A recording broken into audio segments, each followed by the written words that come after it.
Hello students, जय हिंद।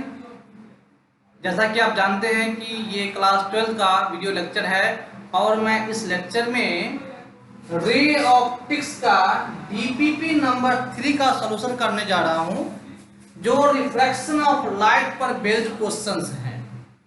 जो बच्चे ऑफलाइन क्लास में पढ़ रहे हैं उन्हें डीपीपी दे दिया गया है और डीपीपी 3 का जो सॉल्यूशन है वो मैं यहाँ पे करवा रहा हूँ। जो बच्चे ऑनलाइन देख रहे हैं उन्हें डीपीपी पता नहीं है, डीपीपी नहीं मिला है, मैं उनके लिए भी अपने यूट्यूब चैनल पे डीपीपी लोड कर दूंगा, अपलोड कर दूंगा और उसको आप वहाँ से निकाल सकते हैं, निकाल कर उसे देख सकते हैं, उसका सोल्यूशन कर सकते हैं। ठीक है, तो चलिए आइए हम लोग चलते हैं बाबू रे DPP number 3, DPP 3 class 12 ray optics reflection of light का सलूशन हम लोग देखते हैं, उसका सलूशन करते हैं। चलिए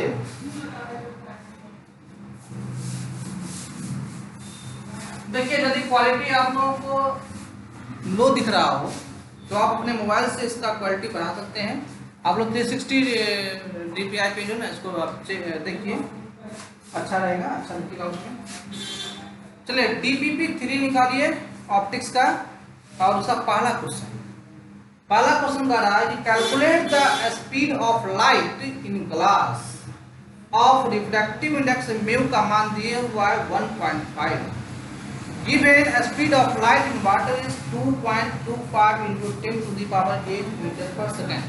क्वेश्चन ये कह रहा है कि स्पीड ऑफ लाइट निकालना है ग्लास में जिसका रिफ्रैक्टिव इंडेक्स 1.5 दिए हुआ है और यह भी दिया हुआ है कि refractive index of water, sorry speed of light in water जो तुमको दिए हुआ है, हमें वो दिए हुआ है आपको 2.25 × 10⁸ मीटर पर सेकेंड।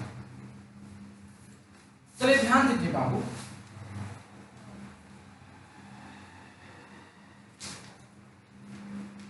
आपको पता है पहला question speed of light in glass निकालना है, माने भी ग्लास निकालना है आपको। ये कितना होगा?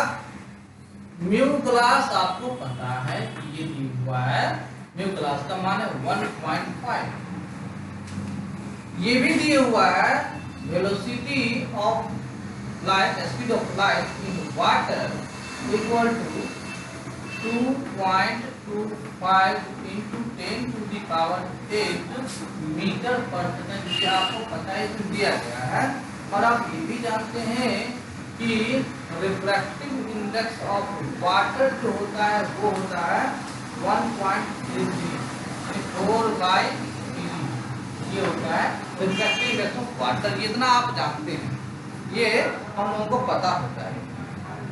अब क्या करना है कि इसमें हमको स्पीड ऑफ लाइट निकालना है ग्लास में।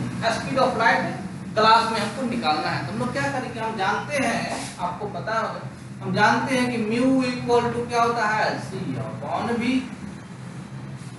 म्यू बराबर C/V, यहाँ पर C speed of light in air और ये speed of light in medium. हम यहाँ से ये कह सकते हैं कि म्यू जो है वो डायरेक्टली प्रोपोर्शनल नहीं होते, इनवर्सली प्रोपोर्शनल है 1/V के। यदि हम कहेंगे mu G upon mu W, यहाँ होगा V G नहीं VW अपॉन VG। ठीक है, ये फॉर्मूला बनेगा। Mu G upon mu W equal to VW upon VG। V क्या है? Speed of light in water, speed of light in glass, refractive index of glass और refractive index of water. ये आपको दिया गया है, आपको पता है।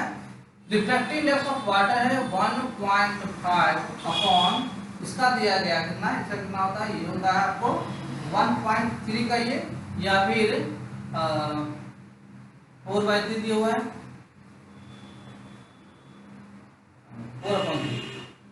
4/3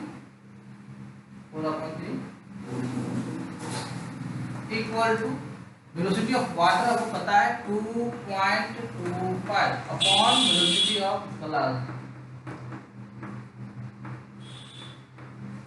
वेलोसिटी ऑफ ग्लास का दिया हुआ है, निकालना है। तो Vg इक्वल टू क्या होगा?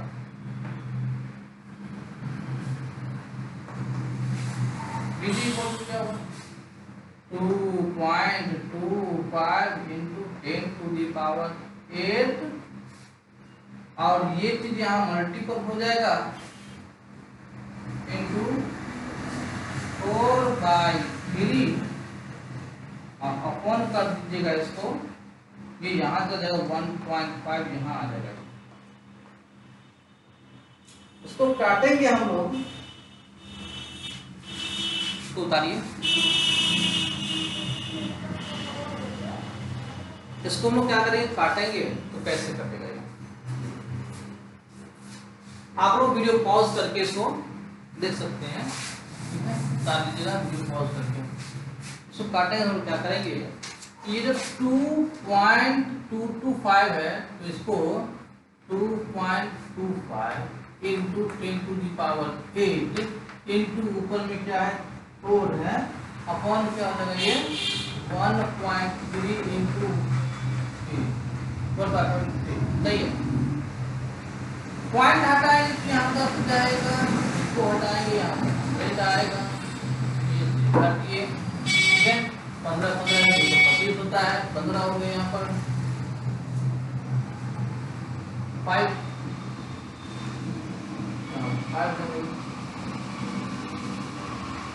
टू जा 2 4 जा, ठीक है, 2 4 सॉरी 2 टू जा, यानी कि ये कितना है 2 into 10 to the power 8 metre per second, ठीक है। हमने भी यहाँ पर 4/3 लेकर बनाया तो ये क्या है 2.2 into 10 to the power 8 metre per second. ये velocity of speed of light in glass कितना है, आपको आंसर दिया 1.95। आप 1.3 लेकर बनाते तो इतना आता है, 1.3 लेकर यदि आप बनाते तो आपको 1.95 into 10 to the power 8 metre per second ही आता है, ठीक है। नेक्स्ट अगला क्वेश्चन देखिए, पहला क्वेश्चन कैसे बनेगा, दूसरा क्वेश्चन कैसे बनेगा, दूसरा क्वेश्चन देखिए। मिटाओ,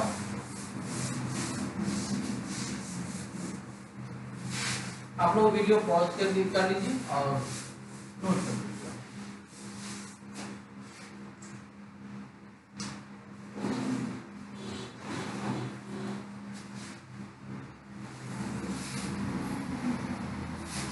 दूसरा क्वेश्चन, सेकंड क्वेश्चन,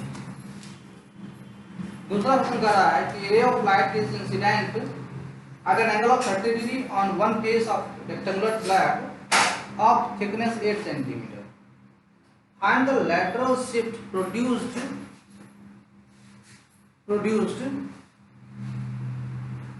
if, आपको यहाँ पे इन लिखा हुआ है, if होगा वहाँ, if mu g equal to 1.5, refractive index of glass दिया हुआ है आपको 1.5 दिया हुआ है, ग्लास का थिकनेस दिया हुआ है, इसमें और भी डाटा आपको पता है दिए हुआ है। इसमें sin inverse 1/3 equal to 19.47 and sin 10.53 का वैल्यू दिया हुआ है आपको 0.18 एंड cos 19.47 का वैल्यू दिया हुआ है 0.94। ये कुछ डाटा है इसमें जो दिया हुआ है, ठीक है। इसमें देखिए हमको लैटरल शिफ्ट निकालना है, लैटरल शिफ्ट।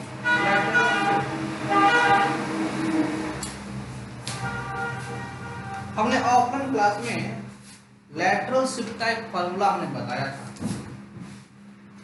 लैटरल शिफ्ट का फॉर्मूला हमने बताया था कि lateral shift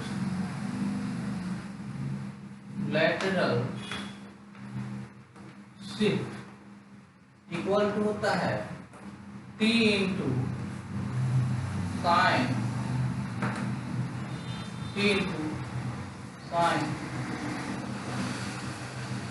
I minus R upon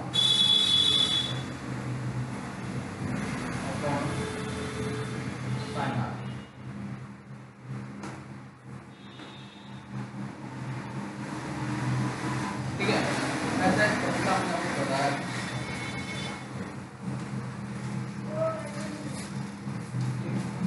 sorry मैंने यहाँ गलत कर दिया, cos r।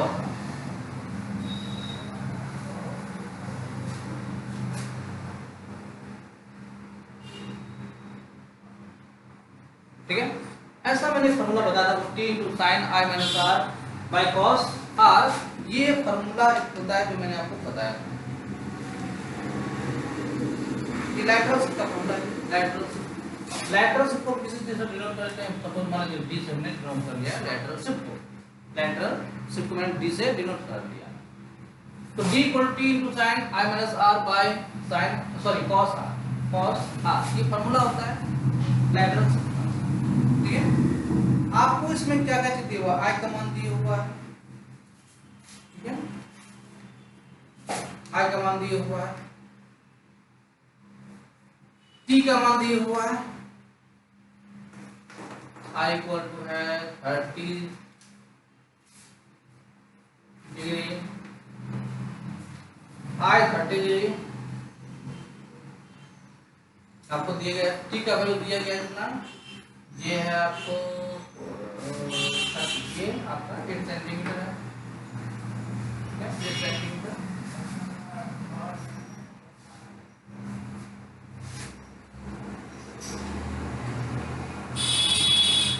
ओके, इतना दिया हुआ है। तो हमको क्या करना पड़ेगा, यहाँ पर r का मान निकालना, तो r का मान तो मुझे पता नहीं, यहाँ तो ये t पता है, I पता है, r का मान तो पता नहीं, तो r का मान निकालना पड़ेगा। r का मान कैसे निकलेगा, हम जानते हैं म्यू इक्वल टू क्या होता है sine I upon sine r, mu equal to sine I upon sine r होता है। ठीक है, अब देखिए म्यू का मान तो पता है, तो साइन r इक्वल टू क्या कहेंगे साइन I अपॉन म्यू,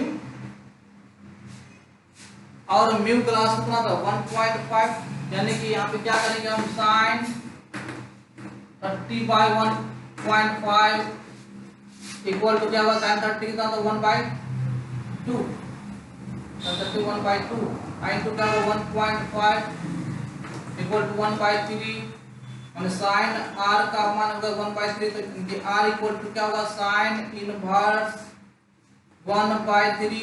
इसका वैल्यू आपको दिया गया है यहाँ पे, ये होता है 19.47 डिग्री। तो क्या r का मान निकल गया, जब r का मान निकल जाएगा तो क्या हम यहाँ पे इसका वैल्यू पुट कर सकते हैं, d इक्वल टू क्या होगा t का वैल्यू 8 इंटू साइन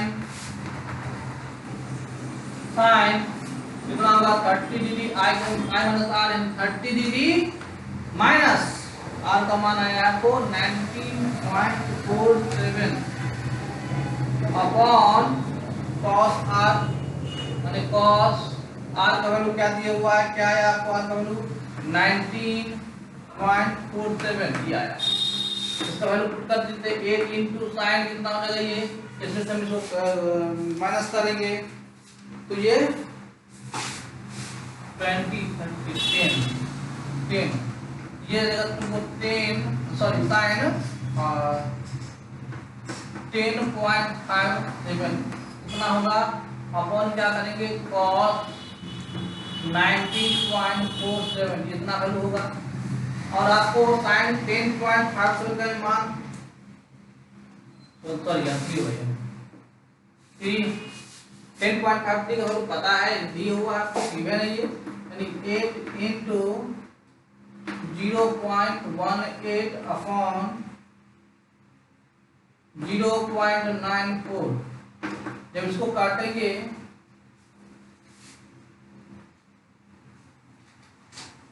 तो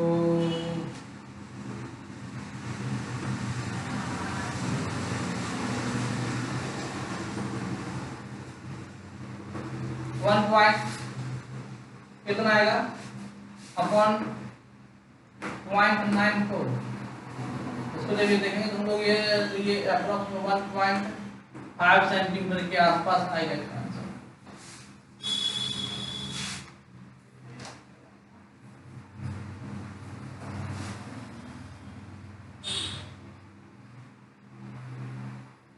ठीक है, वीडियो पॉज कर लीजिए, फिर से अपलोड कर लीजिए।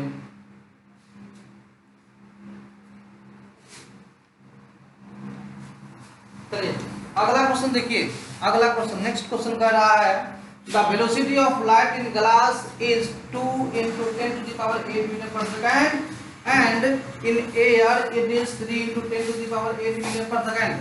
By how much would an ink dot appears to be raised when covered by a glass plate of 0.6 mm thick? Question देखिए, क्वेश्चन अच्छा क्वेश्चन है ये। क्वेश्चन देखिए क्या कर रहा है क्वेश्चन।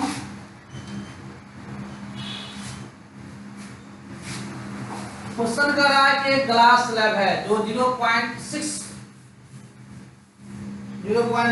मीटर का थिकनेस का है।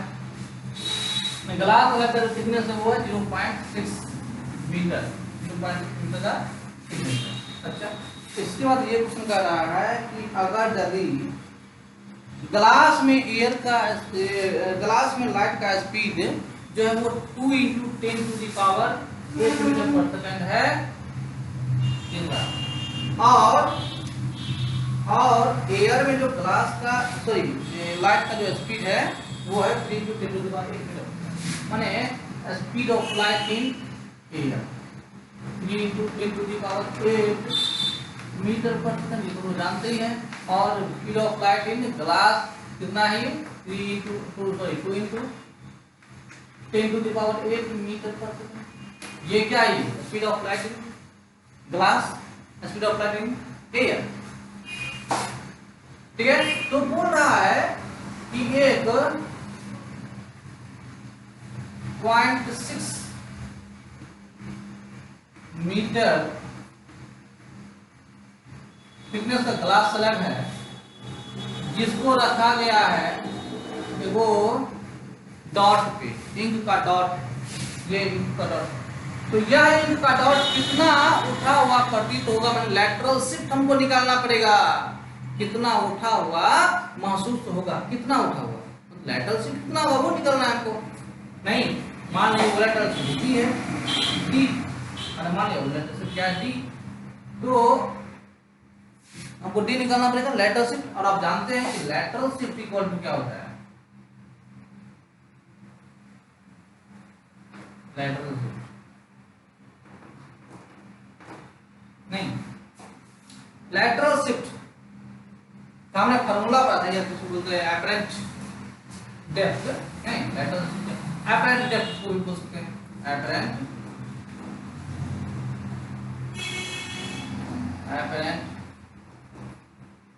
डेप्थ। रियल डेप्थ तो क्या होगा, जो इसका हाइट होगा वो इसका रियल डेप्थ होगा। अपरेंट डेप्थ को निकालना है, अपरेंट डेप्थ को निकालना पड़ेगा, नहीं। और आप जानते हैं कि म्यू बराबर क्या होता है, real depth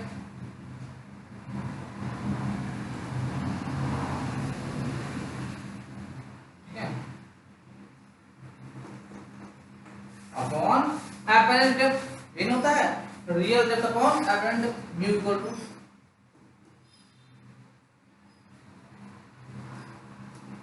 real depth upon apparent depth, mu equal to real depth upon apparent depth. Real depth कितना, जो इसका थिकनेस होगा वो इसका रियल डेप्थ लगाएगा यहाँ पर, और अपरेंट जो उसको उठा हुआ महसूस होगा वो यहाँ पे अपरेंट डेप्थ का लगाएगा।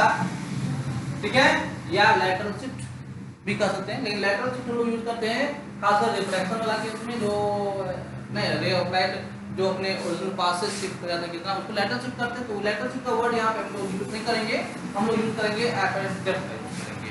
ये कितना उठा होगा महसूस होगा, क्योंकि हम उसको सीधा देख रहे हैं तो वो या तो उठा दिखाई पड़ेगा, तो उठा हुआ है तो कितना उठा हुआ है, इसलिए हम लोग यूज करेंगे अपरेंट डेप्थ का ही यूज करेंगे यहाँ पर।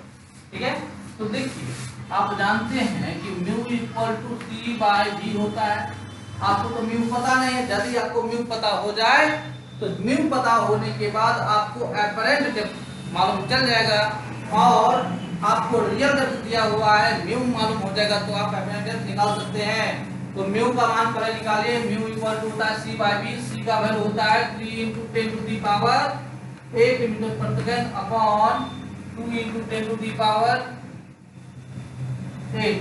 इसको काटिएगा तो ये आ जाएगा 1.5, यानी आपको तरीका पता है कि म्यू का मान क्या हो गया 1.5। तो बोलिए अपरेंट डेप्थ एपरेंट डेप्थ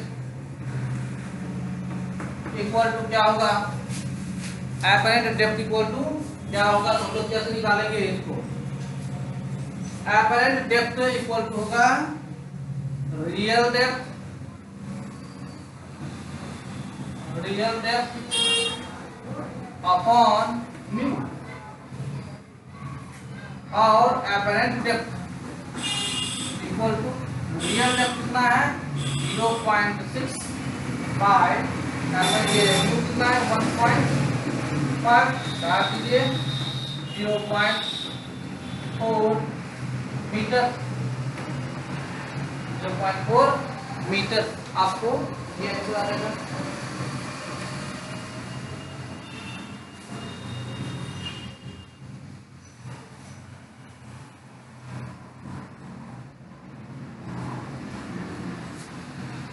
ठीक है, तो ये आपका एपरेंट डेप्थ हुआ नहीं, एपरेंट डेप्थ हुआ ये चीज 0.4 मीटर एपरेंट डेप्थ। क्वेश्चन था कितना उठा हुआ होगा, यानी कि नीचे से कितना वो उठा हुआ होगा, तो जो भाग उठा हुआ होगा वो निकालने के लिए हम लोग क्या करते हैं, रियल डेप्थ में से एपरेंट डेप्थ को घटा देते हैं, तो नहीं तो राइट इक्वल क्या होगा, रियल डेप्थ माइनस क्या करेंगे एपरेंट डेप्थ, माइनस एपरेंट, क्योंकि राइट पूछ रहा है एपरेंट डेप्थ निकालो, एपरेंट डेप्थ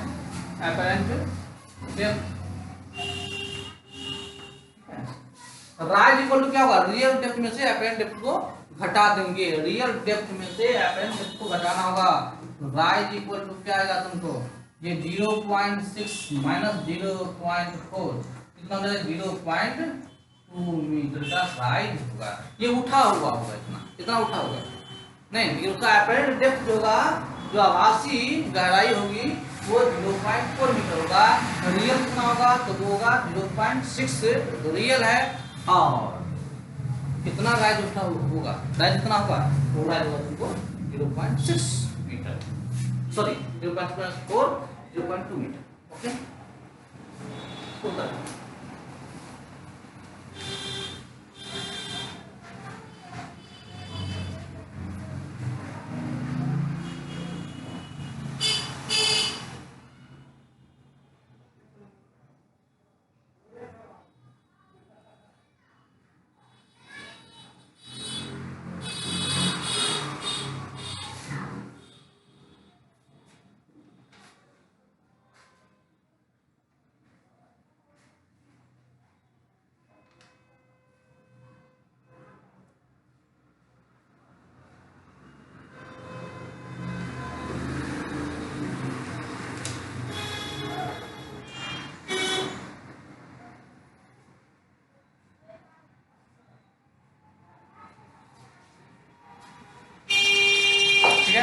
अब देखिए अगला क्वेश्चन,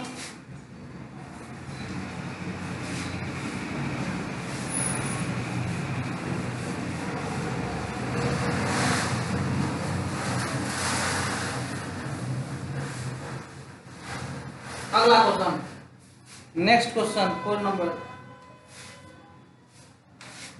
नंबर 4 देखिए बाबू, the earth takes 24 hour to rotate once about its axis.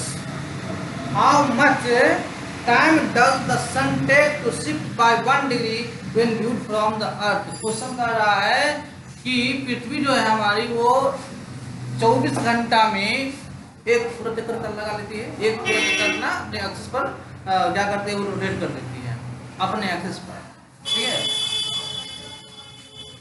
तो 1 डिग्री सन को 1 डिग्री शिफ्ट होने में कितना समय लगेगा यदि अर्थ पर से देखा जाए तो, 360 डिग्री घूमता है एक्सिस पर, 360 डिग्री घूमने में कितना समय लगता है तो 24 आवर, कितना मिनट हुआ तो 24 × 60 मिनट होगा। तो जरा सोचिए इसको कि टोटल एंगल कितना है 360 डिग्री घूमता है 24 आवर, नहीं 360 डिग्री घूमता है इन 24 आवर। तो एक डिग्री कितना में घूमेगा 24 आवर बट्टा में 360, ठीक है।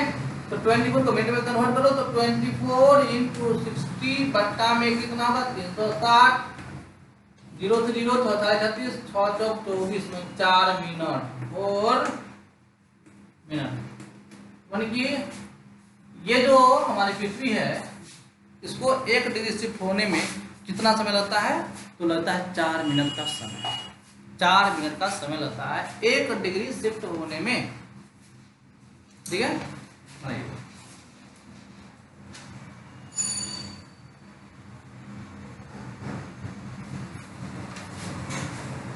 चलिए अगला क्वेश्चन, 5 नंबर क्वेश्चन देखिए, प्यारा सा क्वेश्चन है, अच्छा सा क्वेश्चन है, ठीक है। जेई नीट लेवल का क्वेश्चन है ये। क्वेश्चन कर रहा है a beaker of depth 20 centimetre is half filled with a liquid of refractive index 1.4 and half filled with a liquid of refractive index 1.7। Question को समझिए, 5 नंबर क्वेश्चन है ये। क्वेश्चन कर रहा है वो बीकर की, ये कोई बीकर है, इसमें क्या किया गया है कि आधा भाग इसका जो आधा भाग है, ठीक है, आधा भाग, ठीक है, आधा भाग 10 सेंटीमीटर, टोटल है 20, यहाँ से यहाँ तक टोटल 20 है, 20 सेंटीमीटर का ये डेप्थ है इसका 20 सेंटीमीटर है। तो आधा भर दिया किससे, एक लिक्विड से, और फिर आधा भरा जाएगा दूसरा लिक्विड से। ये आधा भर दिया गया दूसरे लिक्विड से, ये आधा हमने भर दिया दूसरा लिक्विड से। ये अलग लिक्विड है और ये अलग लिक्विड है, लिक्विड अलग अलग है। इसका डेप्थ कितना होगा, यहाँ से यहाँ तक 10 सेंटीमीटर। ये भी क्या होगा, ये भी 10 सेंटीमीटर होगा, 10 सेंटीमीटर इसकी भी गहराई होगी, नहीं होगा 10 सेंटीमीटर, ये है 10 सेंटीमीटर, ऊपर भी होगा, नीचे 10 सेंटीमीटर और ऊपर भी 10 सेंटीमीटर। कह रहा है इसका रिफ्रैक्टिव इंडेक्स है, आपको इसका जो रिफ्रैक्टिव इंडेक्स है वो मान ये 1.4 क्या दिया है, ये 1.4 दिया है, और इसका जो म्यू है वो है 1.7।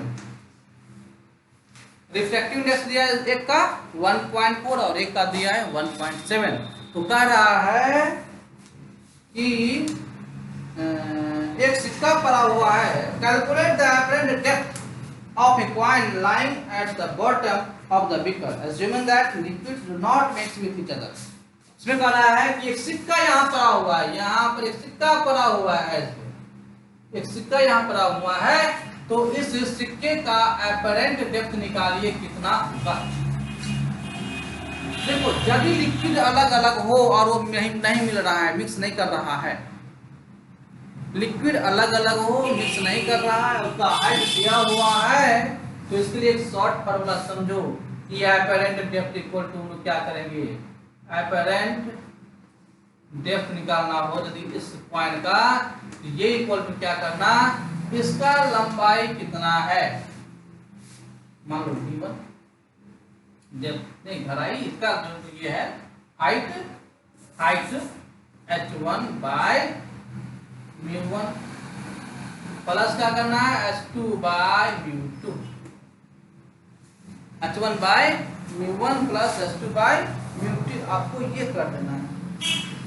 और आपको तो पता है कि h1 का मान क्या दिया, h2 का मान क्या दिया, आपको सब पता है। यहाँ पर नहीं, दोनों वैल्यू हम क्या करेंगे, यहाँ पुट कर देंगे।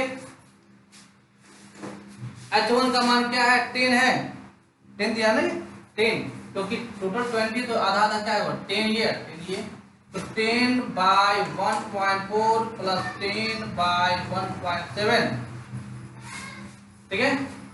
इसको कैलकुलेट कीजिएगा, जब इसको कैलकुलेट कीजिएगा तो ये 100 बाय 14 प्लस 100/17, ठीक है।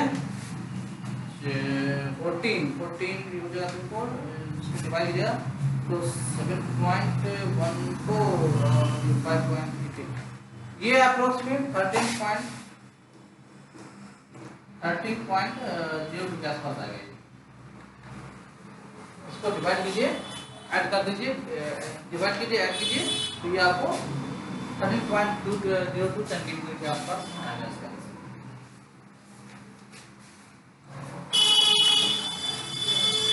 ठीक है, कोई दिक्कत? चलिए अगला क्वेश्चन देखिए। नेक्स्ट क्वेश्चन 6 नंबर क्वेश्चन, वो भी ऐसा ही क्वेश्चन है। 6 नंबर क्वेश्चन अच्छा क्वेश्चन है, ये ऐसा ही क्वेश्चन है। 6 नंबर क्वेश्चन क्या कर रहा है? A vessel contains water up to a height of 20 centimetre and above it and oil up to another 20 centimeter. The refractive indices of water and oil are 1.33 and 1.31 respectively. Find the apparent depth of vessel when viewed from above. Question कर रहा है कि एक vessel है, जिसमें vessel है तो container है, एक कंटेनर है, ये कंटेनर है, ये कंटेनर है, इसमें 20 सेंटीमीटर 20 सेंटीमीटर ये ऊंचा है, ठीक है। ये पानी भरा हुआ है, इसमें वाटर है, ठीक है, 20 सेंटीमीटर। और ऊपर का जो 20 सेंटीमीटर है, ऊपर भी 20 सेंटीमीटर तक, 20 सेंटीमीटर तक, ऊपर भी 20 सेंटीमीटर तक इसमें भरा हुआ है ऑयल, तेल भरा हुआ है। तेल और पानी तो कहीं मिक्स होता नहीं है, तो ये तो ऊपर रहेगा बेचारा, ये ऑयल जो रहेगा वो ऊपर में रहेगा, पानी रहेगा नीचे में, नहीं पानी नीचे में रहेगा। भारी भरकम पानी है, ऑयल से भारी भरकम होता है, ठीक है, डेंसिटी इसका ज्यादा होता है, इसलिए वो नीचे बैठा रहता है, और ऑयल जो है वो ऊपर होता है, क्योंकि डेंसिटी उसका कम होता है, तो ऑयल मिक्स होगा नहीं इसमें, ठीक है। तो कह रहा है इसका जो रिफ्रैक्टिव इंडेक्स है, वो रिफ्रैक्टिव इंडेक्स इसका दिया हुआ है, म्यू का मान आप जानते हैं 1.33 इसका होता है, और इसका जो रिफ्रैक्टिव दिया है 1.31,